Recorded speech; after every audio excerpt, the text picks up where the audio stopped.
Welcome to Changing Higher Ed, a podcast dedicated to helping higher education leaders improve their institutions. With your host, Dr. Drumm McNaughton, CEO of thechangeleader, a consultancy that helps higher ed leaders holistically transform their institutions. Learn more at changinghighered.com. And now, here's your host, Drumm McNaughton. Thank you, David. Our guest today is Dr. Jayson Boyers, president of Rosemont College. Jayson has a semi-traditional higher ed background. He's been president, VP of Continuing Professional Studies, executive director of learning at a few institutions, just to mention, which is why he approaches higher ed a bit differently than a traditional president who has a higher ed background. He's also reinventing his higher ed business model for Rosemont. He assumed the presidency just as the pandemic was beginning and already has enrolled one of the largest first-year classes in over a decade. He's become one of a handful of colleges to be certified by the federal government to provide online courses to federal employees and their families. He's launched a new master's program for one of the highest demand professions, cybersecurity. Jayson believes colleges must innovate or die, and he's leading the charge to reinvent Rosemont, a tiny Catholic liberal arts college in suburban Philadelphia. Jayson, welcome to the program. Thank you for having me. I'm excited to be here and have a conversation today. I am as well. You are part of a new breed of higher ed leaders, folks who are coming into higher ed from the business community. How did you first get involved with higher ed? You know, the early story is I actually got involved on the business side. I was working with a financial services company, but I really wanted to work with mentoring young people. And I got involved in a program that I became the education director that helped them get into college, help these highly at-risk young people get into college. I would take them on college tours. And one of the colleges I worked with said, "We're losing a dean. Would you come and work with us? We like what you've done with your students." And that was 21 years ago. And I had a lot more hair back then as well. But it was a while back and it went by quickly. Are you saying that higher ed causes people to lose their hair? Well, I'm just saying I had nicer hair back then. Oh, I understand. You know, if people could see our video, our image right now, they'd know that that's probably the case. But, you know, this is meaningful for you because you were a first-gen student. I was, and that's why I really enjoyed working with those students to get them into college, because I was that student who it really never occurred to me that I would get a college education. It wasn't a part of our family history. It wasn't an expectation. In fact, the expectation was kind of the opposite. You either got a job or went into the military, both honorable choices, but I never really saw myself getting a college education. And I kind of call myself the accidental president because nowhere in my childhood, write a paper about what you're going to do when you grow up I would have ever thought about writing a paper about becoming a college president. It was one of those things that I got into because I wanted to make a difference with students, especially first generation students. So, well, it makes perfect sense. And this perspective really has helped you in your evolution of your thinking about what higher ed is all about, hasn't it? I think it has. I think it's helped me connect the value of higher ed on a number of different levels. So you hear today the debate around the return on investment of higher education. Well, I've lived a life that I could have never dreamed of living because I got my college education. I've been able to travel to Europe, Asia. I spent 10 days on a trade mission with the governor of North Carolina, stood on the Great Wall. None of that happens without a college education. And my wife and I both are first generation college educated, and we've seen the difference it makes. So I think that responsibility weighs on my shoulders every day. And it's not about operating a college. And I really believe that I'm kind of playing with house money here in that I could have never dreamed of doing what I do. So I want to make it significant. I want to make it meaningful. I want to do something that's going to have a big impact. I don't just want to be a college president as a title. I want to use this opportunity for as long as I have it to try to take big strides forward so we can serve our students. It seems to me what you're doing, you're helping to transform people, whether they be first generation, whether they be just your traditional, and instilling in them that quest for knowledge, that lifelong learning. Because as we spoke about a couple days ago, you're helping students be able to gain the skills for those jobs that have not yet been invented. Yeah, that is something that I talk about all the time, that 21 years now ago when I got in higher ed, there were jobs that existed that we were training students for that don't exist anymore. And there were jobs that didn't exist that now are important career paths for our students. So it isn't just giving them a certain set of skills, but it's really training the whole student so that they can be adaptable, so they can be curious, so they can apply communication skills and learn how to collaborate, and all of these things wrapped up into, along the way, they're learning certain vocational skills, but they're also learning how to shift and change and adapt as they go through a career that can last 40 plus years. And so I think that's that transformational. And there is nothing wrong with the transactional of the career skills, but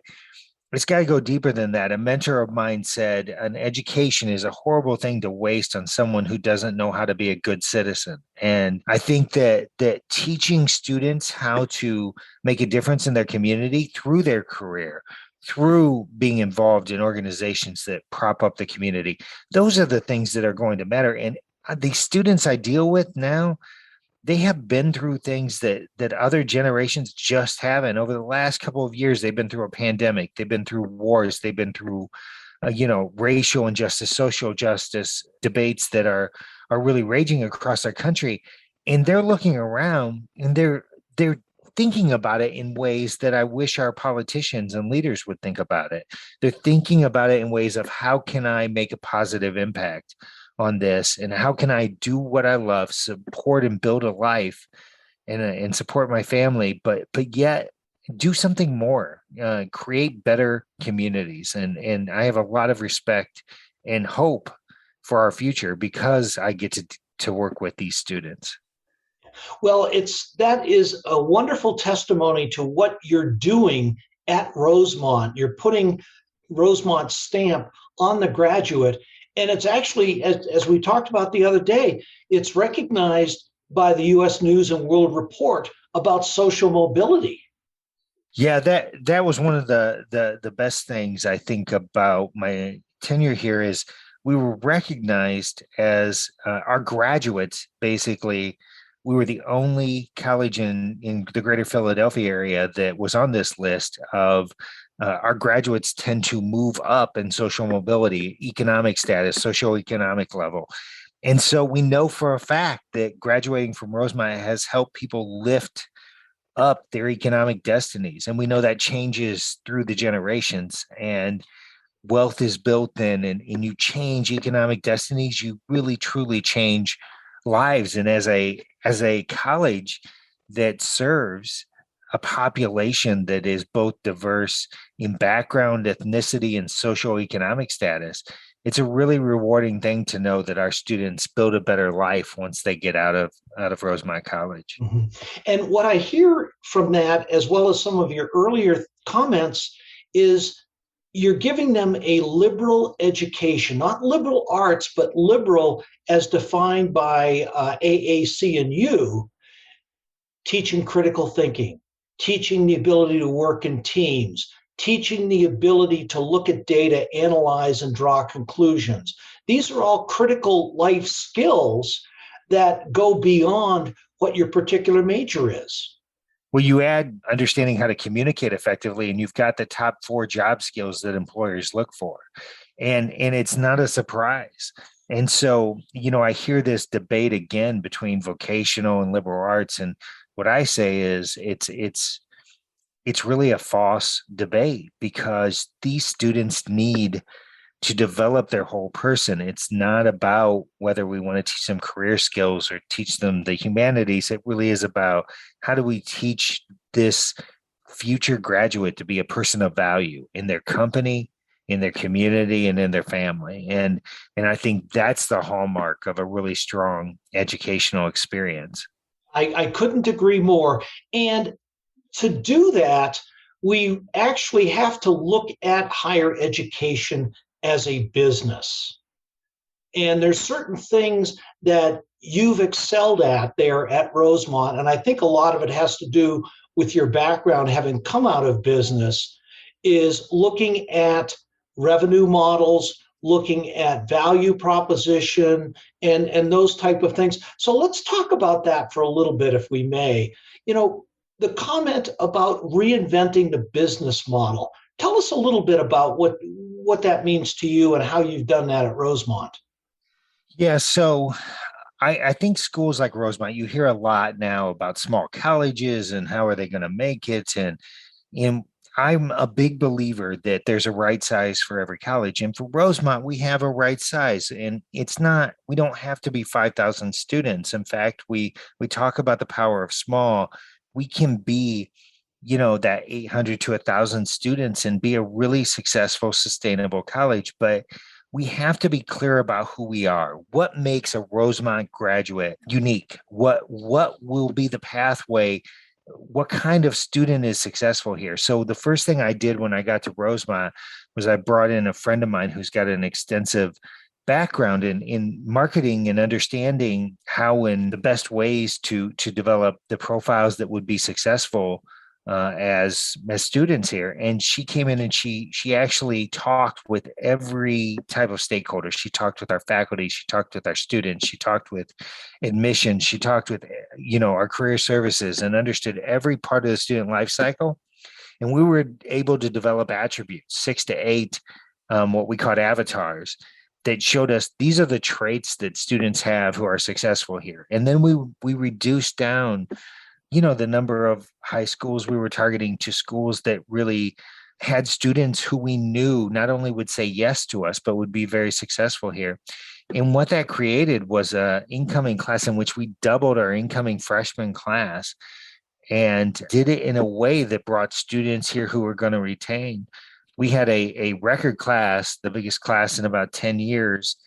And we retained from fall to spring 91% of those students. So Wow. I would say that background work, that research that we did to develop these avatars, really showed success there, and helped us bring students. And in this year, for next fall, we're actually running ahead of that class on our deposits, and we're seeing our GPA for the deposited students go up. And we're still recruiting a very diverse class. So this isn't just recruiting, the top 1% of all these high schools. It is the attributes we found had less to do with GPA and more to do with are they students who've had to overcome adversity? Are they students who really have been underestimated in their school career, and have they surprised people with what they've done in their community? These are the kinds of attributes that build out these future students, and it's created a really powerful class of students. Yeah. Well, it reminds me of a podcast that's going to get released here shortly with Ashley Finley from AAC&U, talking about some of the new attributes, and it's the first time they've studied that: self-awareness, the ability to, self-starter, those type of thing, resiliency. It sounds like those are some of the avatars that you have identified for what would make a student successful and somebody who would gravitate toward Rosemont. Am I right? You're exactly right. And really, you talked about my experience, my background. I was president of a small business university in Michigan.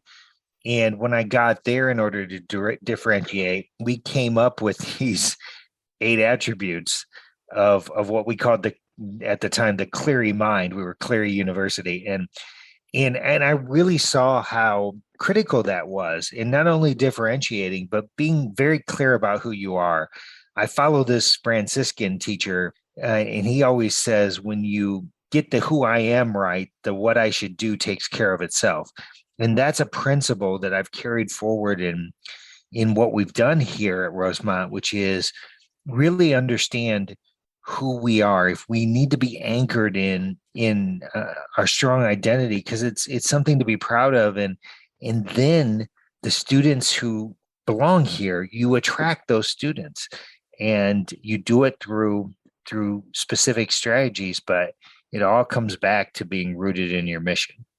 Well, you strike me as somebody who understands marketing and value proposition, which is very critical for higher education at this point.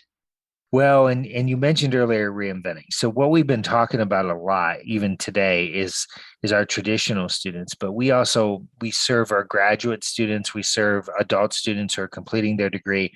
That identity translates just in a different way to those populations. And we've been able to grow those. And one of the key ways we've done that is form partnerships where we're not just a college on a list, but we are in fact a college that offers something unique that we can bring to the table for these partnerships. And these partnerships are employers. These partnerships are different organizations that serve certain populations. So for instance, we became one of only 27 colleges or universities that are a part of the Federal Academic Alliance. So we are a part of 27 colleges that actually are approved to serve the federal civilian workforce, 2 million employees in this. And we were able to do that because we had a longstanding relationships. I've had relationships with the Office of Personnel Management back to my days as a vice president at a college in Burlington. And you keep those relationships because those relationships are where you grow. Collaboration is where you are able to extend your value proposition. And now we've developed this online model that really creates a student experience that mirrors and is able to take what somebody would get on the Rosemont campus and make sure those values are translated in a different modality. Mm-hmm. Well, you bring up an interesting point, which is about the diversification of revenue. Rosemont is a undergraduate school, plus your certificates. Are you doing the graduate programs as like stackable certificates or things like that? We actually do, yeah. So that's been new here. I brought a very talented provost. We've created stackable certificates that can build into a degree, and we've done that through our MBA programs, but we've also done it through cybersecurity programs. We've done it in other programs, and then we have more of the traditional route as well with counseling and MFA, but we've got our business programs that are very stackable credentials in our cybersecurity program as well. And you can go out to, leveraging those business partners, those relationships you talked about, you can go out and start offering those to people who need them. And ultimately, if they continue on in a program and they have multiple certificates, they're awarded a master's. That's absolutely right. This is an example of what a good partnership is. So we're seeing police forces across the United States want their officers to get their bachelor's degree, possibly get a master's degree. They want their officers to continue their education. So what we wanted to do was create a pathway. So we created a partnership with the National FOP in order to give them a kind of a pathway to get a degree while they're working as a law enforcement officer. And that is the kind of relationship that works. We've done the same thing with, again, OPM. We work with students who come from the Department of Homeland Security, the State Department, all kinds of different federal departments who may have different requirements or needs. And these stackable credentials or these graduate programs or whatever, it becomes a more direct pathway for them to opt into it and then get their degree. And they know their employer has vetted us and we're vested in their success at their employer. So what you're essentially doing, you're finding the gaps in the workforce from a skills and meeting the wants and needs of where people and institutions currently are. Yeah, and we talk about that a lot. The founder of our college, well, actually, the founder of the society, we were founded by sisters, religious. The founder would always say, "We want to meet the wants of the age," and we talk about that a lot. But it's funny. We want to tell these organizations, look, you have a mission, a purpose that you exist for. We exist to educate. So let us take that off your plate. Let us come in. We partner with you. You keep focused on your mission, why you exist as a company, as an organization. We're going to focus on educating your workforce so you can meet the gaps, the talent gaps, the skills gaps, even a shifting business model. You need different skills as you evolve your business model. We'll take care of educating for those. And that way we're doing what we do best and you're doing what you do best. Which makes perfect sense. And it's a perfect segue into the quote shared governance, because faculty in many cases, not always, there are, I'd say probably 20% of the faculty out there, those 20% are looking out to see what businesses need and how they can satisfy those needs. The vast majority are very insular and they're focused on their own research and that type of thing. Trying to get faculty who in the traditional academics own the curriculum to get them to look at what institutions need. How do you get that to work? So, one of the things I'm a big believer of is trying to kind of open up the curtains around the business model. And you talked about the business of education. I think it's important, not that faculty have to be experts around the business model, but I think it's important for them to understand where financially the college is, where it needs to be, and why a program makes sense, why it makes sense that we're offering it, why, what have we found in the marketplace that makes this an intriguing program, and bring them into it. I find, and not universally and not across the board, but I find you will have faculty who want to be very engaged in offering these types of things, in creating these innovative programs. And it's about really tapping into that energy and making faculty a part of that conversation. I really believe you need strong leadership on the academic side. And I've been blessed to have a strong provost here who I've known for several years. I brought her here and she understands the importance of engaging faculty and that conversation early and often, and really developing programs that keep us competitive as a school. And that is so critical, especially in the market that you are, of going out and working with OPM, Department of Homeland Security, and other government institutions as a training arm. I mean, Michael Crow has done this brilliantly at Arizona State, and it's really nice to see a small college such as your own doing the same type of thing to diversify their revenue stream. Yeah, and honestly, I think it's got to be a part of our mission. This makes sense on the business side, but it also makes sense. It's why we're here. We want to meet the wants of the age. And so it is very mission oriented. I've often believed, even on the business side, if you do the right things, it will translate to the bottom line. As a college, here's the thing. It's not that we have a profit motive like a corporation does. But, a college that doesn't, have a profit is not in existence very long. The difference is we don't send our profits to a shareholder or somebody who owns a stock or some owner. We actually invest those back into the people we serve. If anything, that should make us more motivated to run a good business model, because the better our business model, the more resources we have to invest back into the people we serve. Who are the students? Who are the faculty? Who are our staff? That's what a good business model does. So the business of education to me is not a dirty word. It's, in fact, very rooted in the mission. It should be, especially when you go back to what your mission is to have people be able to meet the wants of the age. That's absolutely right. Yeah. That is where we want to be. That's the space we want to live in. And if you do that, you will definitely be able to find your students. Yeah. And so, speaking of students, the student experience is changing and has changed post COVID. I mean, you're dealing with both traditional and non traditional students. Quality of life is critical, especially the mental health aspects. You're in the talent supply chain where you're transforming people. But how is your initial input, that initial student coming in and what they need, how has that changed and how are you meeting that? Yeah. So one of the things we did early on in the pandemic is we basically expanded our counseling service and offered mental health services to all of our students free of charge. And so our students were able to take advantage of going in and talking to somebody.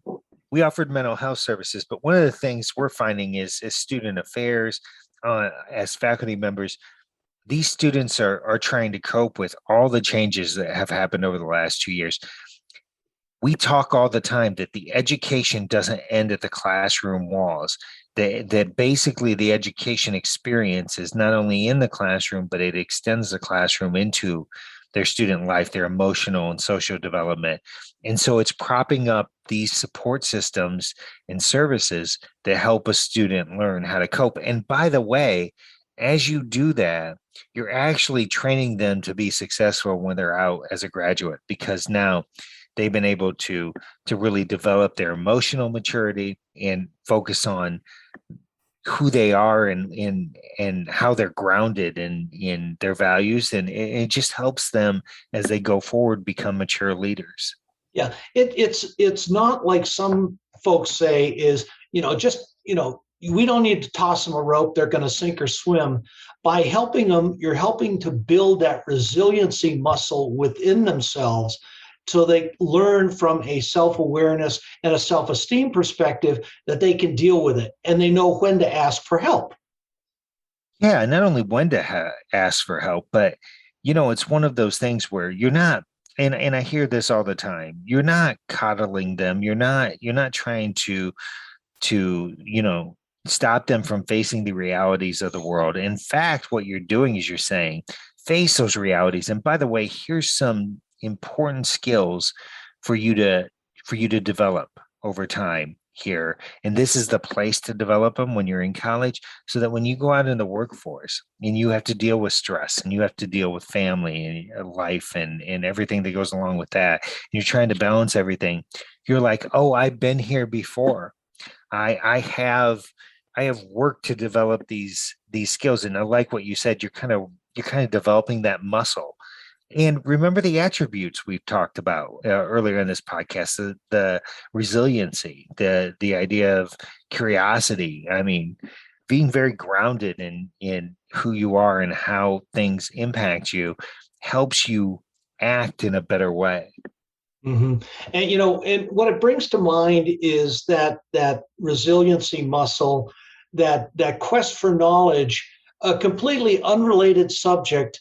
Our son lives up the street, which is wonderful to have, and he may not know how to do something, but he'll go up on YouTube and look at it and then figure it out. I mean, you talk about teaching the skills of information literacy, the ability to do research, and then to put that in play. Those are all those skills, those life skills that students can build when they're going to school like they are at Rosemont. Yeah, and college has to be more than just memorization and theory. It has to be really about developing the whole person. And that's one of the things that we focus on here at Rosemont. We want to equip you with all the skills you need to build a life that matters. And mental health, just like physical health, just like going to the dentist, it's helpful to have people to talk to. It's helpful to tap into these services, and especially during that age it is helpful to learn early how to self-monitor, and it will make them better leaders and better members of their community. Absolutely. And it shouldn't be like going to the dentist and having teeth pulled. That's right. That's absolutely right. And we see these students taking advantage of it. That's great. And you guys are doing such a fabulous job there. We're at the end of our time. I thoroughly enjoyed the conversation. I mean, it's just blown by. 3 takeaways for your fellow presidents and boards. So my takeaway is that be very grounded in your identity as an organization. Mm-hmm. Don't be afraid to have open dialogue about your business model and how a college can be sustainable, and bringing in the faculty to that conversation and understanding.